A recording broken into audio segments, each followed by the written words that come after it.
Gallagher, 49 West Greenwich. Thank you for the opportunity to speak and fight the good fight, I always say, gang. A couple of things really quickly. Number one, thank you, Mayor and Council, for taking that extra step in approving the citizen members of committees. I go to a lot of those meetings. I really appreciate the people who work on those committees, and appreciate the extra step in oversight that seems to have been taken the last couple of meetings. Number two, tip of the hat to Councilman Reynolds and Mayor Donches for the rollout of the communication survey. I know I've been looking forward to that, and I hope for good things that come on the other side of that. Much appreciated. Not only the communication survey, but the other things that the mayor mentioned in regard to communication improvements that are coming down the line. Number three, and I hope the people in TV land will pay attention to this, as well as people in the audience. I'd like to call attention to a new thread on the Gadfly blog called Candidates for Election. I'll be asking the 8 candidates for election to council over the next 6 or 7 weeks before the election to answer a question or a prompt every week, and they'll be grouped together. So I hope this will help candidates get their word and their message out, and I hope it will help citizens to make informed decisions when it comes to voting. So I encourage people to look at the Gadfly blog and the thread, Candidates for Election. Number 4, and again, hello to people in TV land. I'm looking for volunteers for the Bethlehem moment. You might remember that last time Barbara Diamond did the Bethlehem moment. Gallagher's not going to live forever. I'm hoping the Bethlehem moment lives forever. So I'm now looking for people to sort of see what that Bethlehem moment is, and to volunteer to do them. I'm hoping to line up volunteers for the meetings from July to December. That's 12 meetings. That's after the excitement of election. That's a lot of time for people to prepare. I have 4 people lined up of those 12. I invite council, invite the mayor, city fathers assembled and mothers assembled in the audience to volunteer. I think the Bethlehem moment is an honor, really, and is a real community enterprise. So I'm open to volunteers for those things. And lastly, I will do Bethlehem moment number 9, but a little context for this. People wonder where the Bethlehem moments come from. I just try to keep my antenna up for things that are going on here. And I'll point to Mr. Callahan for this Bethlehem moment.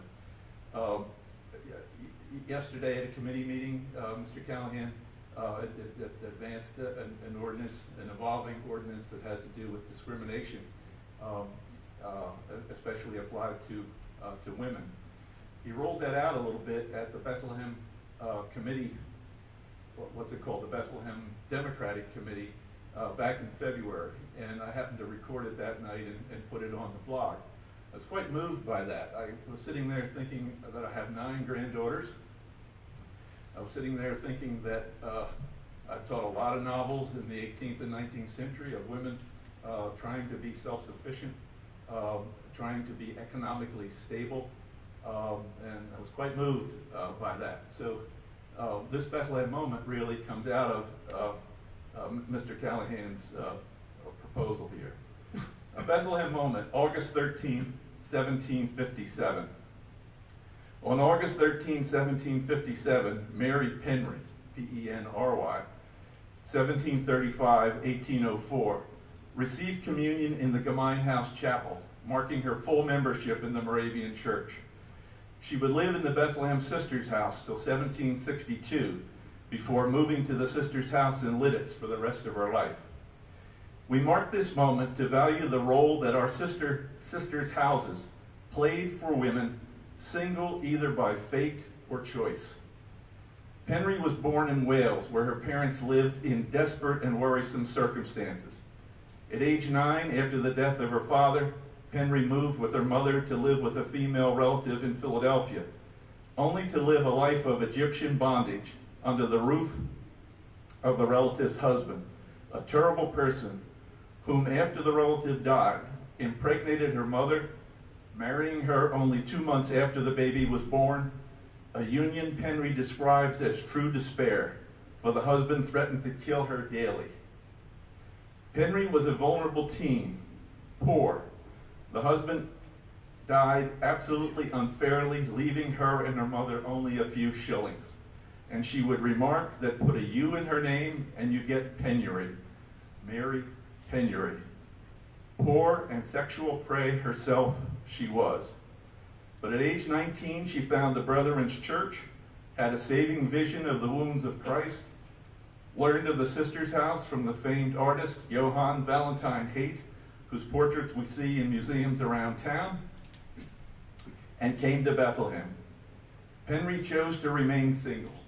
I desire to spend and be spent in the service of the Virgin Choir, she said. The sisters' houses gave this single woman family, religious refuge, economic refuge, and a satisfying career. She was bookkeeper, accountant, translator, town guide. She embroidered. She was no grumpy old maid, no cloistered nun. Her editor, biographer, describes her voice in her letters as devout, yes, but garrulous, witty, plaintive, worldly wise, curious, heartbroken, joyous, prophetic, bold, irreverent. Sisters' House gave Mary Penry and other women the choice to remain single. Thus, Sisters' House gave Mary Penry and other single women life. That's one moment number 9. Thank you. Thank you, Mr. Gallagher. Is there anyone else who'd like to speak